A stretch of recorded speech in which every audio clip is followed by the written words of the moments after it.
Assalamualaikum warahmatullahi wabarakatuh. Perkenalkan, nama saya Tiari Ramafani, kelas E2 NPM 101204717E, Prodi Manajemen Universitas Teknologi Digital. Saya akan mempresentasikan sebuah materi berjudul Makna Musibah dalam Islam. Ada beberapa poin yang akan saya sampaikan dalam pemaparan materi ini, di antaranya seperti makna dari musibah itu sendiri, etika, macam-macam, hikmah, dan yang terakhir adalah kesimpulan. Berikut pemaparan materi dari saya sendiri. Yang pertama, terdapat pengertian dari musibah itu sendiri. Musibah merupakan kejadian yang dari ketentuan Allah Subhanahu wa Ta'ala dan tidak bisa ditolak.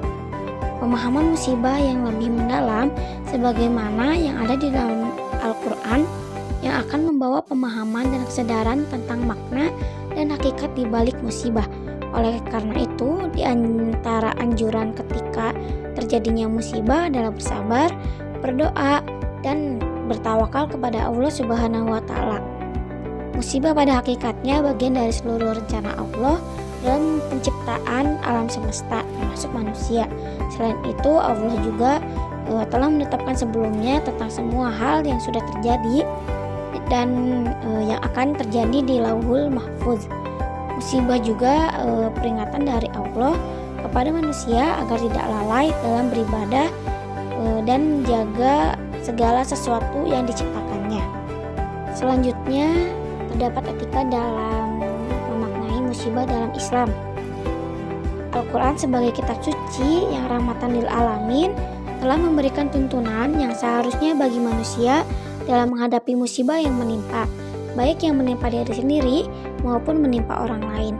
Al-Quran memberikan tuntunan bagaimana etika dalam menghadapi musibah. Di antaranya seperti yang pertama, sabar.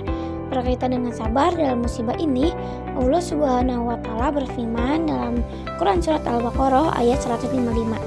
Dan sungguh kami akan berikan cobaan kepadamu dengan sedikit ketakutan, kelaparan, kekurangan harta, jiwa, dan buah-buahan, dan sampaikanlah kabar gembira kepada orang-orang yang kedua, yaitu syukur.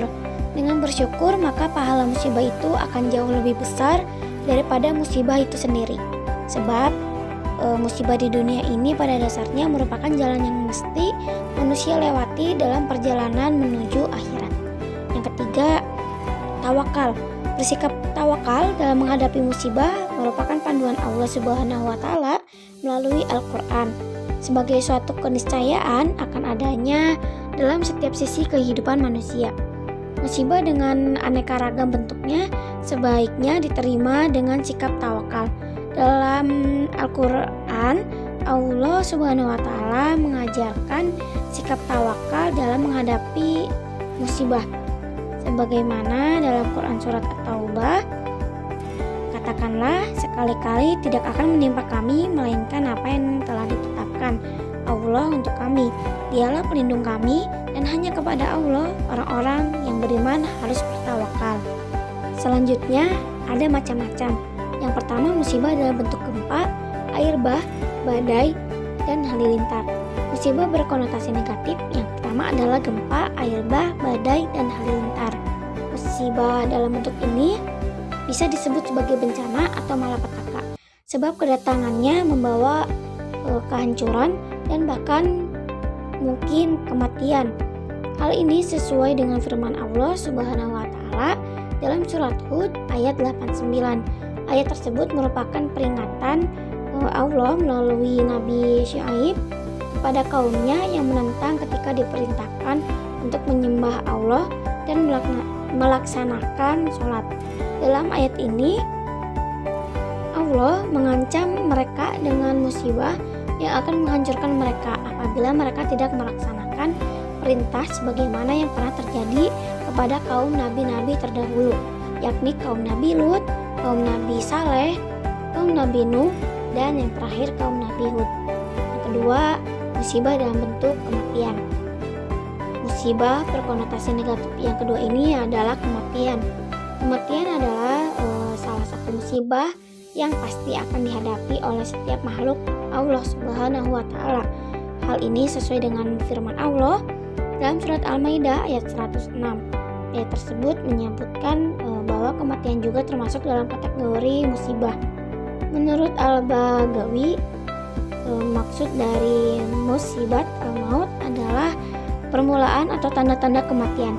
Ini adalah perasaan yang dirasakan oleh seseorang ketika ia mendapati ajalnya, bukan mati yang sesungguhnya. Mati disebut musibah karena tabiat kematian itu selalu diawali dengan rasa sakit atau penderitaan bagi siapapun yang akan menghadapi kematian tersebut. Yang ketiga, musibah dalam bentuk kelaparan, ketakutan, kekurangan harta, dan bahan pangan. Musibah berkonotasi negatif yang ketiga adalah kelaparan, ketakutan, kekurangan harta, dan bahan pangan, atau bisa disebut dengan kefakiran. Musibah ini bisa saja merupakan azab bagi orang kafir dan bisa juga sebagai ujian bagi orang-orang yang beriman. Hal ini sesuai dengan firman Allah dalam surat Al-Baqarah ayat 155. Ayat tersebut menyebutkan bermacam bentuk musibah yang akan dihadapi oleh manusia dalam kehidupannya. Sebab kata walanabluwanakum bermakna walanusibanakum, yakni kami akan menimpakan kepada mereka musibah sedikit ketakutan, paparan, kekurangan harta, dan bahan pangan. Sedikit di sini maksudnya musibah tersebut sangat sedikit jika dibandingkan nikmat Allah Subhanahu wa Ta'ala kepada manusia. Dari penjelasan di atas dapat dipahami bahwa istilah musibah banyak digunakan Al-Quran untuk menunjukkan sesuatu yang menimpa manusia baik secara positif maupun negatif. Musibah dalam konotasi negatif biasanya merujuk kepada malapetaka, bencana, dan hal-hal buruk yang menimpa manusia. Meskipun musibah dalam ketentuan Allah, namun manusia tetap berkewajiban untuk menghindarinya dan menjauhi apa yang dapat menyebabkannya. Selanjutnya terdapat hikmah. Yang pertama, sebagai ujian keimanan. Musibah atau bencana merupakan salah satu ujian keimanan Allah untuk menguji hambanya. Kita harus menerima semua ketentuan dari Allah dengan ikhlas dan penuh kesabaran karena bisa menjadi penghalang terjadinya musibah yang lebih besar lagi. Musibah juga mengajarkan kepada kita untuk menguatkan keimanan karena milik Allah lah segala yang ada di bumi dan langit. Manusia hanya mampu berupaya, tetapi Allah yang telah mentakdirkannya. Melalui musibah ini dapat menjadi wasilah meningkatnya keimanan di dalam diri kita sendiri.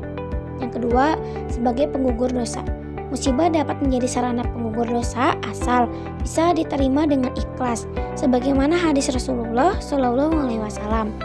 Apa saja musibah yang menimpa kamu, maka disebabkan oleh perbuatan tanganmu sendiri, dan Allah memaafkan sebagian besar dari kesalahan-kesalahan kamu. Quran Surat Asy-Syura ayat 30. Yang ketiga, sarana muhasabah.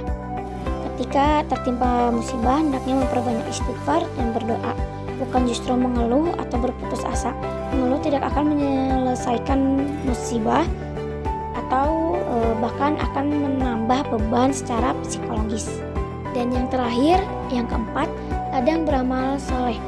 Musibah salah satu sarana untuk beramal soleh bagi yang mendapat musibah dengan menerima secara ikhlas, sedangkan bagi yang Allah beri nikmat keselamatan dengan cara membantu orang yang sedang mengalami kesusahan.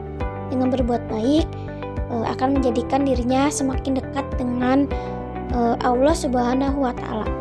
Barang siapa melampangkan seorang mukmin dari suatu kesusahan dunia, Allah akan melampangkannya dari salah satu kesusahan di hari kiamat. Barang siapa meringankan penderitaan seseorang, Allah akan meringankan penderitaannya di dunia dan di akhirat. Barang siapa menutup aib seorang muslim, Allah akan menutup aibnya di dunia dan di akhirat. Allah akan menolong seorang hamba selama hamba itu mau menolong saudaranya. Hadis riwayat Muslim dari Abu Hurairah. Yang terakhir, terdapat kesimpulan dari seluruh materi presentasi saya hari ini. Kesimpulannya adalah hakikat musibah menurut Al-Quran adalah segala sesuatu yang menimpa baik berupa kesenangan maupun kesedihan, mencakup segala sesuatu yang terjadi berupa kebaikan maupun keburukan, anugerah maupun bencana. Musibah yang menimpa manusia terlepas muslim atau tidak, tua atau muda, perseorangan, ataupun secara keseluruhan, manusia pasti akan merasakannya, dapat berupa hal yang baik ataupun hal yang buruk. Namun perlu diingat bahwa suatu hal yang baik atau buruk menurut kita atau manusia bukanlah sesuatu yang mutlak. Sebab sesuatu yang dianggap baik oleh manusia belum tentu baik menurut Allah. Begitupun dengan keburukan, karena sesungguhnya hanya Allah lah yang maha mengetahui segala sesuatu. Sekian presentasi dari saya, Tiari Ramapani. Mohon maaf apabila ada kesalahan kata atau dalam salah penyampaian materi, mohon dimaafkan. Dan semoga untuk kalian yang sedang melihat presentasi saya ini, semoga bermanfaat ilmunya untuk kedepannya. Sekian dari saya. Assalamualaikum warahmatullahi wabarakatuh.